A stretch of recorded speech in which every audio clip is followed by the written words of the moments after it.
સમાચાર પાદરાથી, જ્યાં Gambhira bridge two wheeler ચાલકો માટે ખુલ્લો મૂકવામાં આવ્યો છે। Padra Majpura Gambhira bridge two wheeler ચાલકો માટે હવે ખુલ્લો મૂકવામાં આવ્યો છે। પાદરાના ધારાસભ્ય ચૈતન્યસિંહ ઝાલાની ઉપસ્થિતિમાં પૂજા કરવામાં આવી। પૂજા કરીને વિધિવત રીતે આ ગંભીરા બ્રિજ ખુલ્લો મૂકવામાં આવ્યો। વડોદરા જિલ્લા ભાજપના પ્રમુખ પણ અહીંયા હાજર રહ્યા। જુલાઈ 2025માં બ્રિજ તૂટવાથી બંધ કરાયો હતો। બ્રિજ ફરી શરૂ થતા નોકરી ધંધા માટે જતા લોકોને મોટી રાહત મળશે।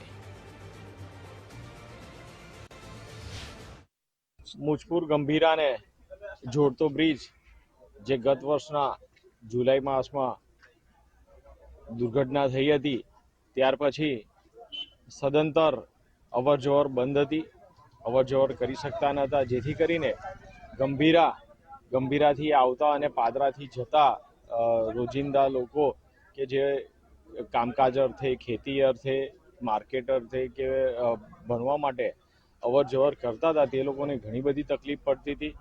અને આ તકલીફ દૂર કરવા માટે ગુજરાત સરકારશ્રી દ્વારા નિર્ણય લેવામાં આવ્યો કે તૂટેલો ભાગ જોડી દેવામાં આવે અને નાના વાહનો કે ટુ વ્હીલર કે ચાલતા રાહદારીઓને સરળતા મળે એટલી વ્યવસ્થા કરવા માટેનો ગુજરાત સરકાર દ્વારા નિર્ણય લેવામાં આવ્યો હતો।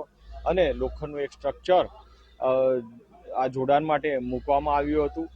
એ આજ રોજ બનીને તૈયાર થઈ ગયું છે અને રોજિંદા લોકો જે અવર જવર કરે છે, કંપનીઓમાં નોકરી ધંધા અર્થે જાય છે કે ભણવા માટે જાય છે, આ તમામ રાહદારીઓ માટે આજ રોજથી આ